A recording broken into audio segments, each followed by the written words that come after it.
That's 1.5 baths. The whole basement was renovated. Sweet. Well, yeah, the whole thing needed to be gutted. Nice stuff. Well, that'll help the neighborhood in the eyesore it's been for decades. Yeah, oh yeah. Yeah, that helps. Oh, everything helps. Yeah, I know. Anyway, it was the biggest crowd ever. Fine. How are you? Okay, I'm still fine. Every day. Just in case you missed the guilt, you forgot.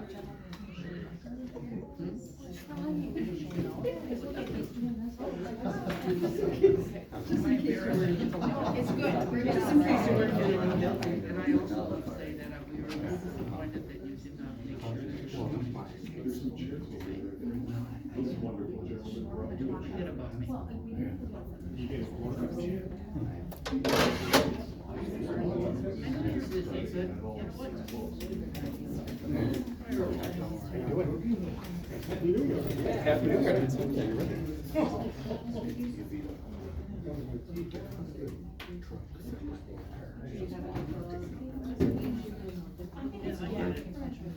Okay, communicate.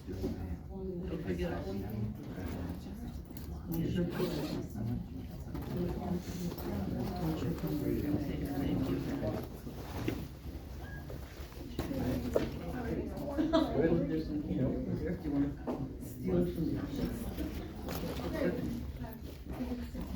Thank you. Alright, we're gonna call this, are you taking notes, listener? Okay, we're gonna call this meeting to order at 6 p.m. Good evening, everyone. I'd like to welcome members of the community, fellow board members, and district leadership to tonight's Community and Sports Committee meeting. Thank you all for taking the time to join us. I do want to remind everyone that this is a meeting of the board committee and it's informational in nature only. As such, there'll be no public comments taken this evening. The information and discussion from tonight's meeting will be reported to the full board at our regular board meeting on January 26th. At that meeting, public comment will be welcomed and we encourage you to attend and share your input at that time. Thank you again for being here and your continued interest and support. With that, I think we'll move over to the agenda.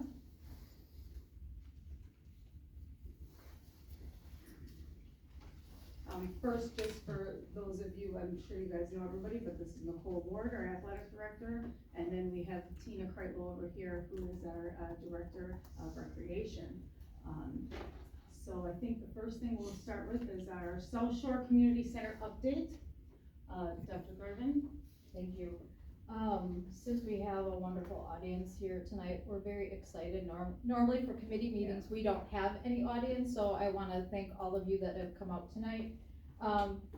This past week, I think it was actually last week, Wednesday, for our committee, we had the opportunity for two of our board members who also sit on this committee to go over to South Milwaukee and to hear a lot of the information and the updates on what is going on at the South Shore Community Center update over in South Milwaukee.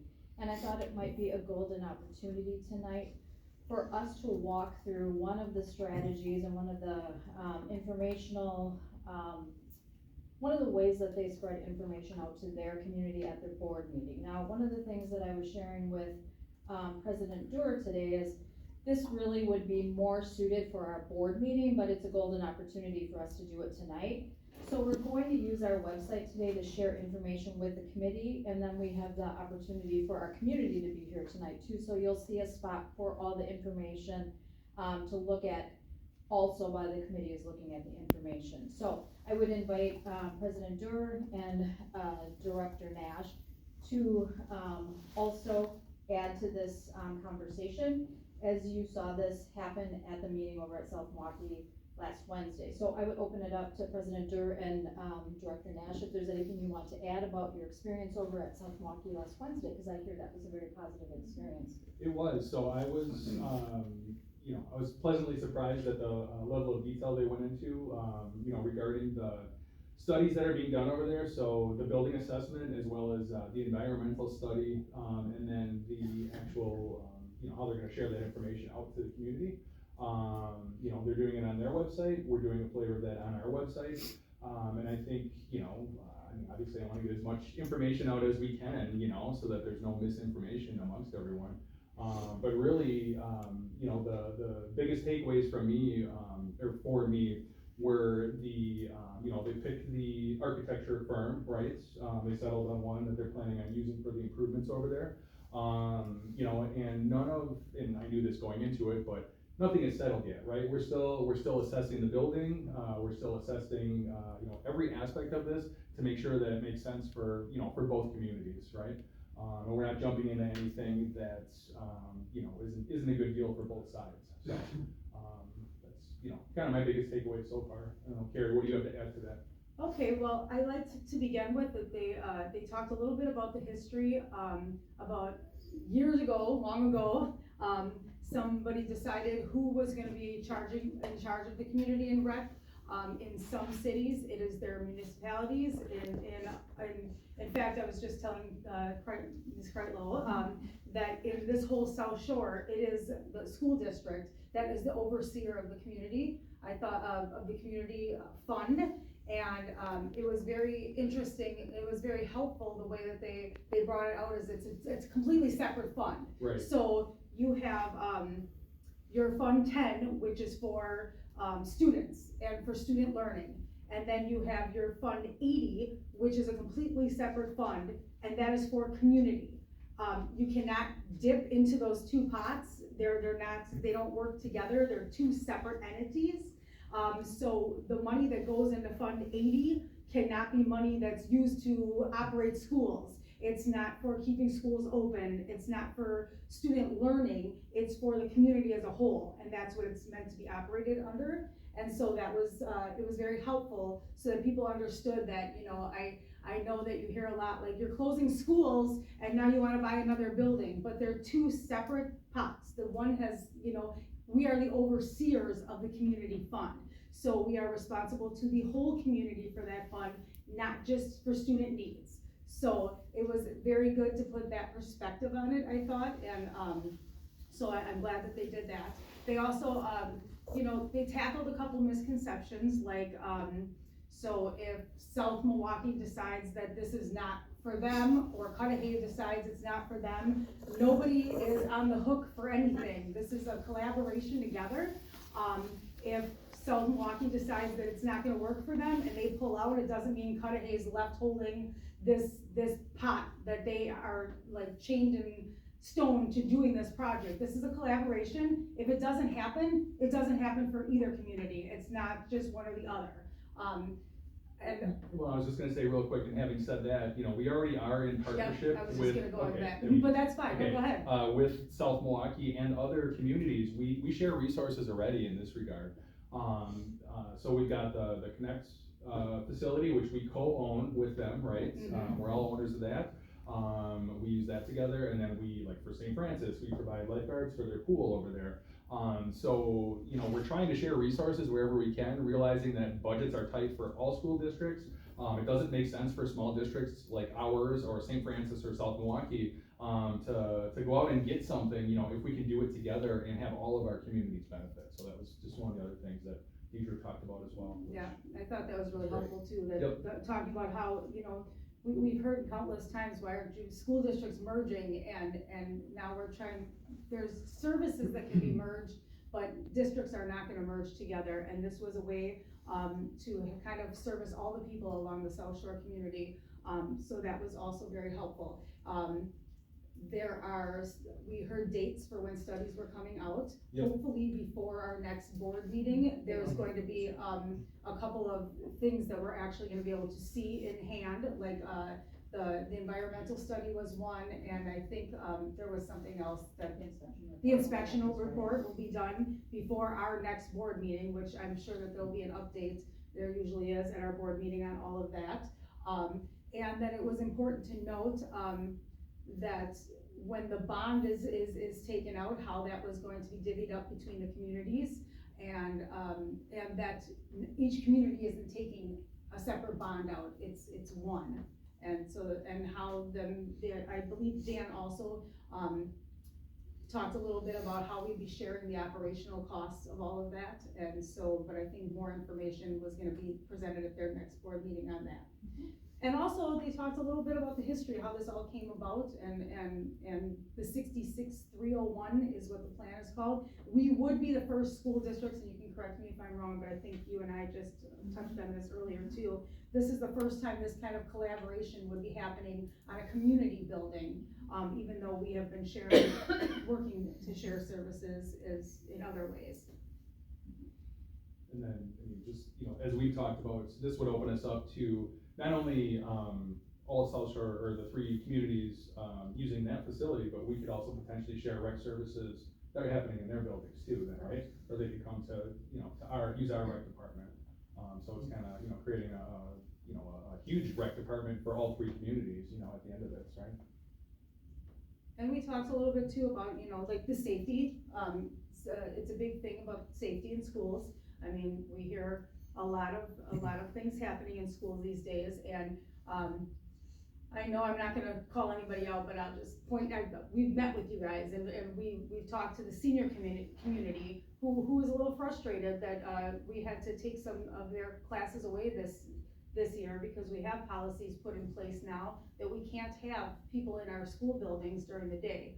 And so, so this would be a way to be still servicing our whole community and actually have even more opportunities. Well, we heard the same concerns from the South Milwaukee residents, you know, that were there. So they have an indoor walking track at the high school, you know, that a lot of people use over there. That would seem to be the biggest concern amongst that group.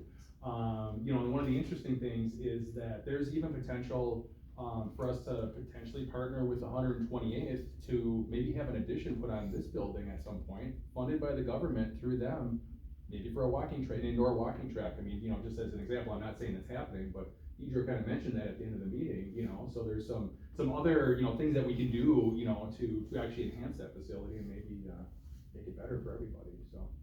And then what I thought was very helpful, which I think Michelle's gonna do it now, is that, Deidre did walk through, their website to kind of share information and show people that, where they can find all the information and all the public documents on their website. And I know that, Dr. Garvin and I and Justin all talked together about how we thought that was very helpful, but also to say that if you're not computer savvy, but you do want some access to some information, and you are welcome to call the district, and we can help you find it, or I'm gonna speak for Amanda because she's not here. Amanda can help you find it, or she can print out something, with the exception of she's not gonna print out a 900-page environmental report for you, that we're not gonna do, but I mean, but if there's anything in particular that you wanna print it out that you can't find, she will, direct you either how to find it, or she can print it out for you. Okay? I think, too, Tina, you have talked about, this conversation has been going on for a long time, actually. When I first approached you, I think it was a couple months ago, and I said, this is something we've been talking about, and I don't know if you'd like to just briefly talk a little bit about that these conversations have actually been, happening for years, and the idea of shared services have been happening for years. Yeah, that's exactly it. I mean, so over the years, all 3 of our communities, so I can say when I started here 12 years ago, and, our student population was large enough where we could run our own sports leagues I'm just using one example, right? So our student population was significantly larger where we could run our own sports leagues with declining enrollment. We just can't do that anymore, enough to run a robust enough sports league. So we started partnering, oh gosh, probably 6-7 years ago, to just make that experience a bit more fulfilling for the kids. And then most recently, we've taken on doing the swim lessons for South Milwaukee. We support St. Francis with their swim program. So we really do try to cross-collaborate whenever possible and whenever it makes sense. But in terms of a joint community facility, we have talked about this for a number of years, whether it was this building when it first came available 11 years ago, I believe it was, when the Y first. And the misconception that I always like to help people understand is that I was the executive director of this YMCA, and there's feelings out there that it's not a financially viable endeavor, and that is not true. As it was the YMCA, it was a profitable organization, but South Shore alone was a part of a larger YMCA of Metropolitan Milwaukee, and when the larger YMCA of Metropolitan Milwaukee has to file bankruptcy, you then have to sell assets, regardless of whether or not they're successful. You have to sell off your assets when you file bankruptcy. And South Shore unfortunately was an asset that needed to be sold. And so at that time, we had considered purchasing that property, and at the time, it didn't make sense. And then iterations later, then there was the conversation about, well, how do we continue to make something happen for our community, whether it's using an existing school or now this opportunity. So there is a significant history in all of this. Thank you. I don't wanna take over the whole meeting with this conversation because I know we have a lot of topics to get to, but I do wanna spend a few minutes just walking everyone through the website. So especially committee members, when you do have residents that are reaching out for information, when these ideas were presented, and as Tina said, this has been really talked about for years and years and years, but when I know that South Milwaukee had a committee that had been meeting for the last year, they had explored building a brand new facility that was, I believe, $49 million. And when they looked at the blueprint for that facility, it really had everything except the walking track. And they really began to question when they did what would you call it, an exit survey of all the people that sat on that committee. They said, why aren't you looking at buying a Y? They had over 300 members that came to those. They said that was one of the biggest things they heard from that committee was, why aren't you looking at an existing property? They got all kinds of crazy suggestions, like the Pick and Save in South Milwaukee, or the Yeah, Kmart in Cudahy. They did, they like, went through all of them, You know, but people were pretty adamant about looking at existing facilities, so. So I think when you think of an idea that's becoming an organic idea to help all of the South Shore communities do something that's really good, that can benefit everyone, that's how this, when we're talking about where did this idea come from, it wasn't, or we're trying to push an agenda, it really came organically through conversations that have been happening for years, prior to many of us that are sitting at the table here, and that came through several different committees across all 3 districts. So that's kind of the best way that you can, put a lot of different brains on an idea and come up with a solution that will work for all 3 communities. So I just wanna point out the website, because I think many people have shared with us, when I personally, talked to them, I didn't even know the information was out here. So this isn't a secret, it's all super transparent. The minute we started having these conversations, Amanda Stewart in our district began working with the communication director in South Milwaukee to make sure that everything that was going on their website was also going on our website. So there's a button that's on our main page that leads you to this website.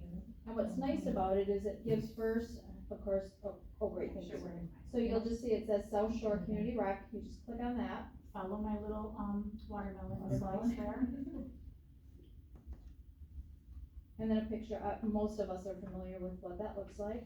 And then it just gives really a description of some of the things we've just talked about, really what's happening. But really when you go down to along the right side, you've got some of the baseline documents that if you come to some of the board meetings or you tune in, those are some of the agreements that the board has had to think about and sign off on. So those are along the right side. And then you have 3 videos. The first one, South Milwaukee put together, and we won't play those tonight, you can take a peek at them at home. The second one, Tina put together, which was really nice, because as she said, she used to work at the Y, some years ago, but she was really able to walk the facility and give our residents here in Cudahy really kind of a behind the scenes look at, hey, this is what it used to be like, but this really is what it could, kind of a dream of what it could be. And then finally, we asked Brian Dasher, who is our Director of Finance, to explain some of the financial things. We had heard some rumors in the community that really were some valid concerns that we wanted to make sure that residents understood those financial pieces, because I don't know, I live in the city of Milwaukee in Bayview, and our taxes are going up constantly, and we don't want people to think that we're taking money away from kids in the classroom to build towards this community center. Is it gonna cost a little bit on our tax bills? He's estimating about $45 to $50 per year, but it adds up, $50 here, $50 there, so we really have to be mindful, is this what the community wants? This shared services, and what does this give you for that additional tax dollar? So he talks about that. Then when you go down to the bottom here, you can just click on those links, but these are the things that people have been asking us.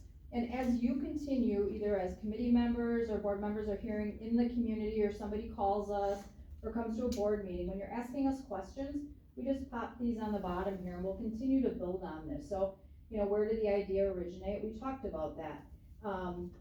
How is the district funding this? We're talking about that a lot, because it is it has been awful to talk to people this last year about closing schools. Nobody wants to close schools, and they're thinking, why are you buying this building, right? So anything you can do to get that message out, it explains that they both have nothing to do with each other, even though that's a hard concept to make people buy into. It's two completely different funding sources. The school district is responsible because years ago, community groups decided we are going to oversee this community fund. In other districts, like Greenfield, for example, Greenfield, their city manages their recreation department. So some other districts and some other communities handle that differently. But we'll continue to add to these areas as things progress. Carrie mentioned that we'll be getting these important documents in. So for example, when the inspection report comes back this week, it's really important.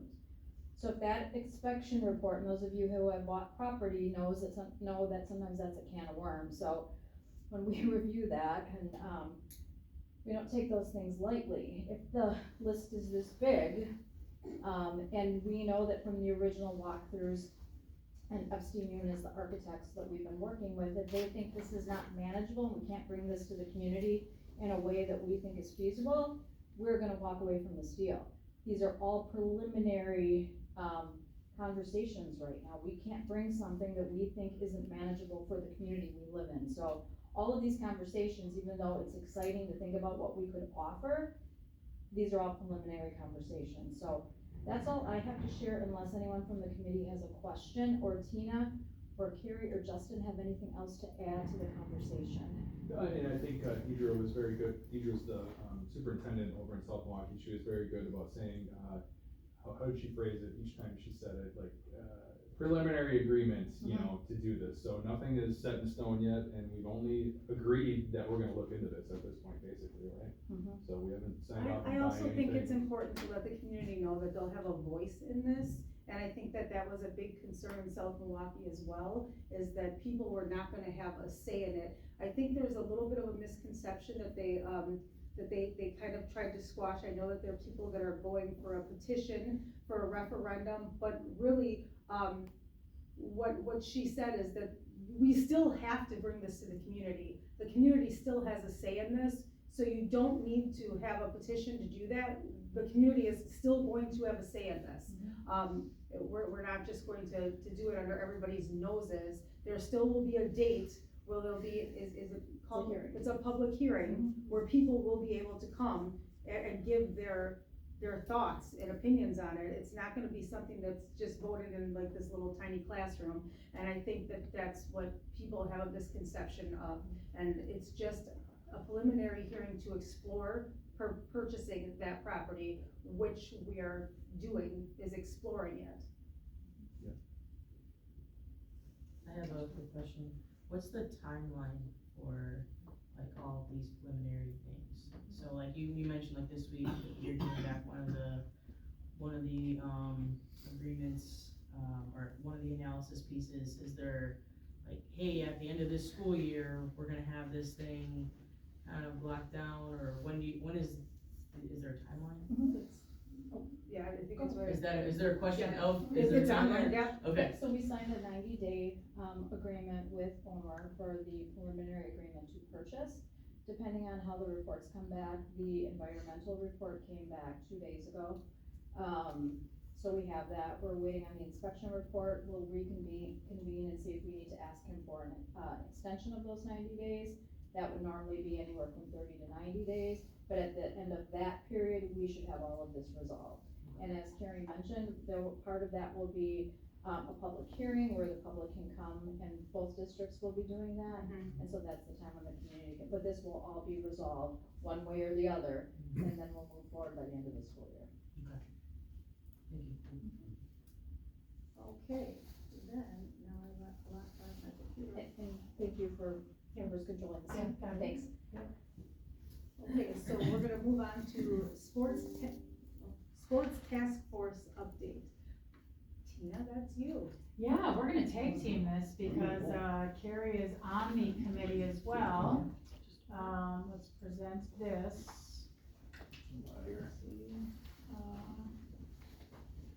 Okay,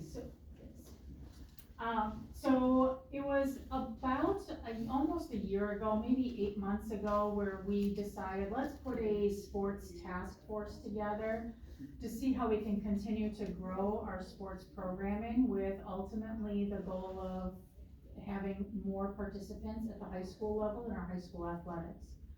So we reached out to a number of community folks. We have coaches on the, let's see here, coaches on the committee, parents, parent volunteers, our sports program manager is there, I'm there, Carrie's on that one, Nicole's on that.